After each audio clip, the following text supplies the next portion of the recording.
Today we're going to look at fire science, and specifically with our overnight kits Fire Striker, how do you light a fire with found materials in pretty much any Pacific Northwest forest. We'll also combine that with materials that you can bring or offset with your kit that you might add to your kit and bring along. We'll cover all of those as we get going.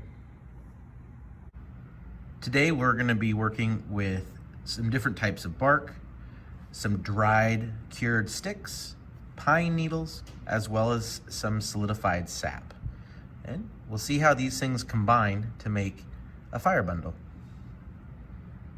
The goal with this is to create a really fine aerated mass of material so that when you do get a spark from your fire striker, that spark has enough fuel for it to start burning and to start creating a coal. So you need something to capture that coal, which would be dried material, but then you also need enough oxygen for that coal to continue to breathe and to continue to contain that thermal energy. You could totally use a knife for this next process. I'm going to use just the steel striker that I have to hopefully scrape this off, just so we can stay within our bounds. This is what we have in front of us here is a bit of thin cedar bark. As you can see, it already is fraying, and cedar bark is going to be really a great material to be able to scrape off and to create these really fine materials that we need. You're going to need more material than this. This is just our starter piece, so we can kind of see how it all works. You're going to go kind of against the grain, and as you pull it off, you'll see just from that quick little bit, you're making a lot of very fine material that hopefully will capture a spark. You're going to need quite a bit more, so let's get started.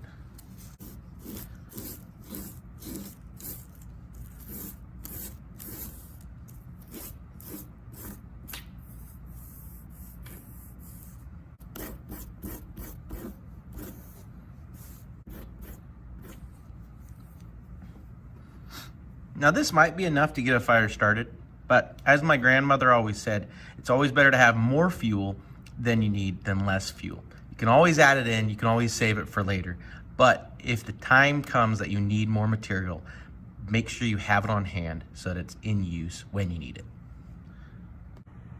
After processing this whole stick, which is roughly 3 feet long, we have 4 separate types of material. Because it's all the same type of material, but it's 4 separate thicknesses. How about that? We have one that's really, really fine downy material. Underneath that, we have an even finer down material. You can kind of see some of these leavings that I'll end up picking out and adding to my third pile that I'm going to talk about. And that third pile, this third pile is all of the leavings, all the extras. So it gets really, really fine. It's the outer bark of the tree. And then finally, if you look at the branch itself, there's still a lot of material on top of this. So all of these materials, as well as the stick itself, all of these materials will go into fire making once we've processed it. So let's finish that up. These are all the natural materials that we're gonna use to create a fire bundle and hopefully create a fire with. The only fuel or spark that we'll use will be coming from our overnight kits Fire Striker.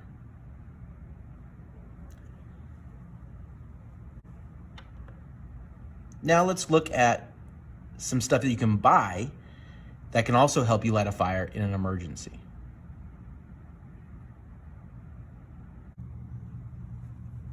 When we were first introduced to the overnight survival kit, there was a lot of questions around why the pencil sharpener, why the pencil, why the candle, in fact.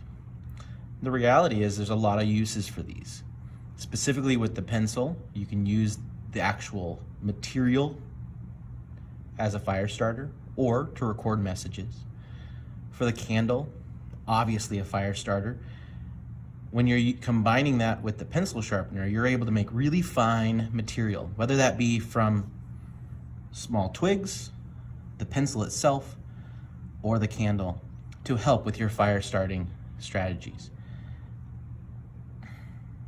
The pencil sharpener also has other uses that we'll go into, or you can look up and research. All these things in front of us are going to help us with fire starting, whether that be creating the spark, whether that be creating Tinder, In front of us here, we also have some store-bought materials. So this is wet fire, which is something I always keep in my backpack that I'd encourage you to put into your survival kit. It's a really easy way with a spark or with a flame to light a fire. Steel wool, which has a lot of different uses, one of which being able to sharpen and brighten up something that's metal, but then also to light a fire as well. Cotton balls. Underneath those cotton balls, you have petroleum jelly, and those two combinations we'll look at today produce a really nice, easy fire starting material. Toilet paper, again, a paper product.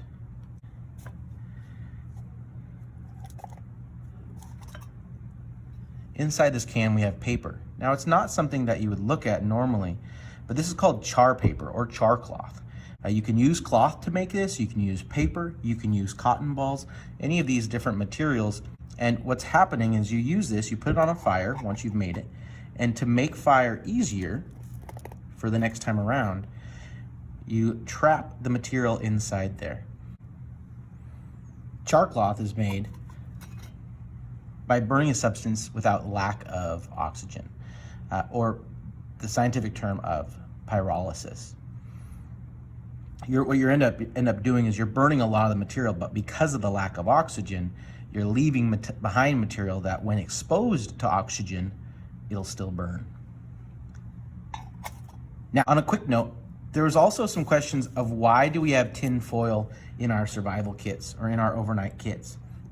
And the reason that we have two of these little packets in our survival kit is one, so that you can create a container that holds water. If you had something, say a river rock, that you could wrap your square of tin foil around, you would be able to create this and contain water in a survival situation. The other reason I put these into it is it makes a really great holder for both your toilet paper, so you can keep your toilet paper dry and nice, but then also if you have fire starters that you want to keep contained, you can do that. Finally, and there's so many more uses for this, but if you'd like to, this also is very reflective. And so if you had, say you had some steel wool, you could brighten this up and make a signal mirror of some kind of this, so that if you did get in trouble, you would be able to take this. And normally when you make a signal mirror, you're going to poke a hole in the center, and then whatever you want to signal at, so say there's an airplane or a helicopter or somebody up on the mountain, you can see people up on the mountain but they can't see you. You would get in line where you'd have the sun and the person or the thing that you want to be signal, and you would put that person or thing right in that hole, and that's going to be kind of like your aiming device. Once you've done that, then you would start flashing this, and just like you can see here with the classroom lights, there is a shine to it, and that movement would create a shine that would flash into the searcher's eyes. There are so many more uses for all of these different things. I would encourage you to do your own research. We're gonna go outside and light some stuff on fire. Let's see what steel wool does when it gets a spark.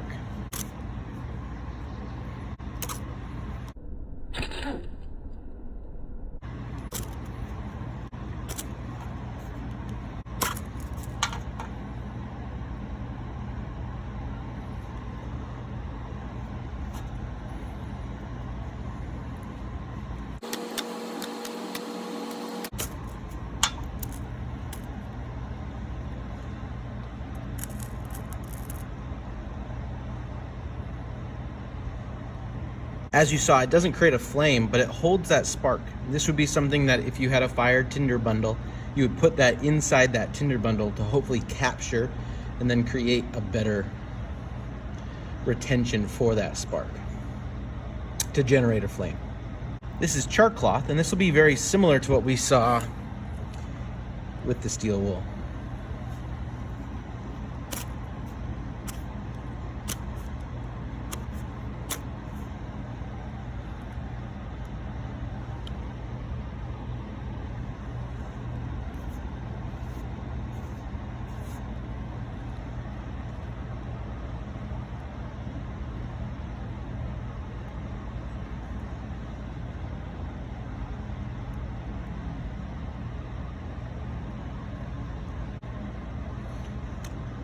as we're looking at cotton balls are combustible automatically. They'll work automatically. But if you have a little petroleum jelly, it's going to really add to the fire. So let's see what happens here.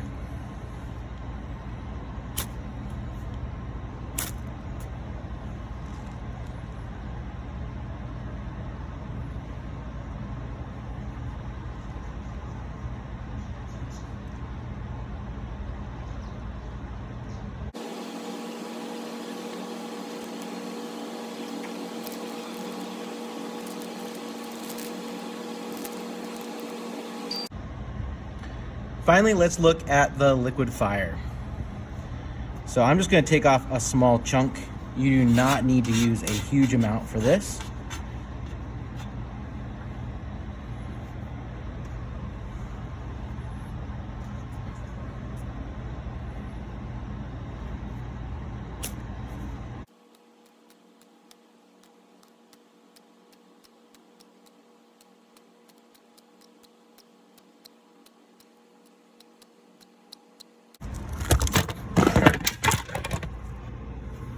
Well, I guess that ends it for liquid fire. I think with liquid fire, you're gonna need a match of some kind to get that started. Let's start building our bundle. We're gonna start with a little bit longer strands. I'm gonna pull them apart a little bit, and this will be kind of the base to hopefully hold the bottom together. I'll follow that with my duff here. And again, trying to keep a little bit of air in it. I'll set that on top.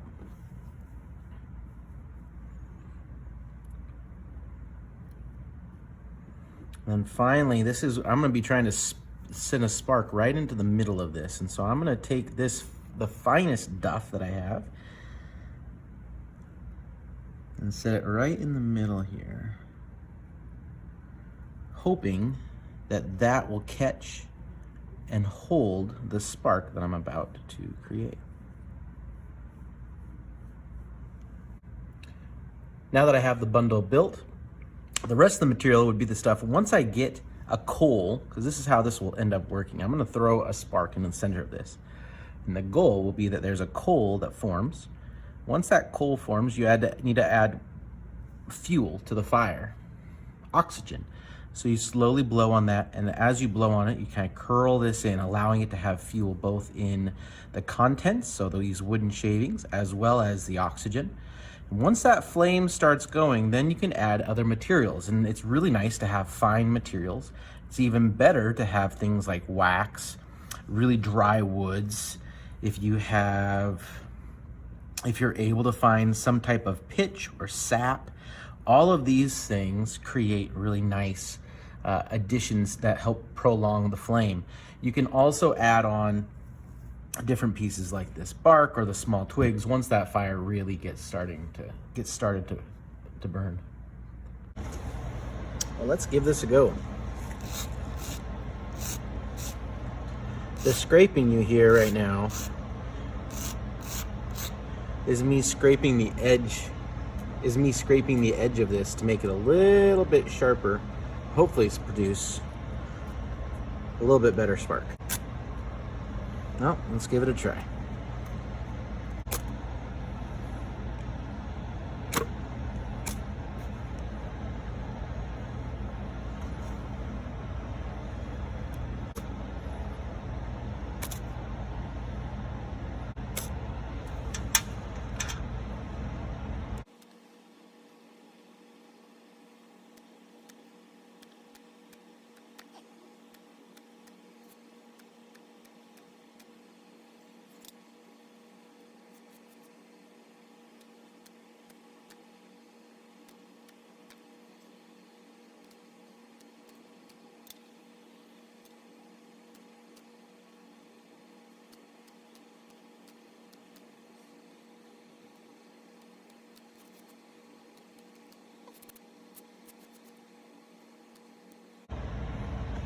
So I tried for about 3 minutes with the fire striker that we have.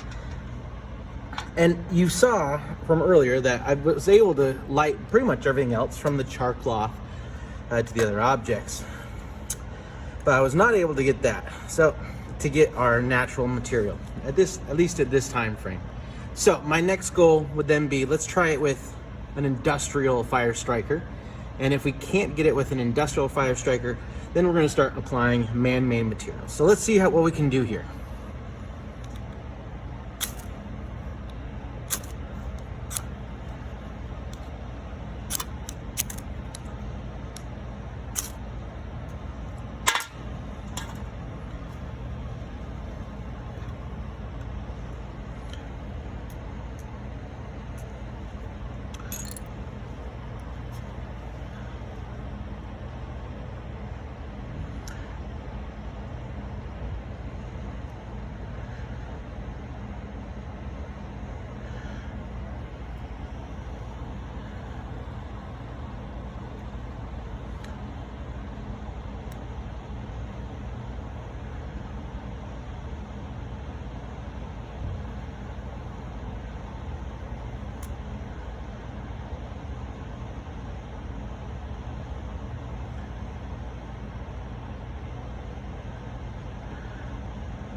All right, you can see that going, but I never got that to go. So let's try it one more time. I'm gonna try to get into that melt and then start that the wax from our survival kit.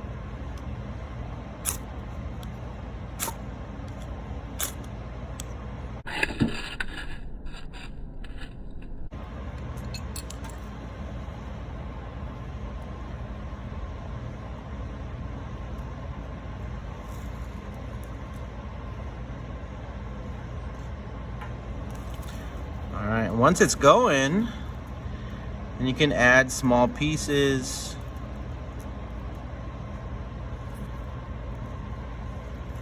Our whole goal is to keep that fire moving.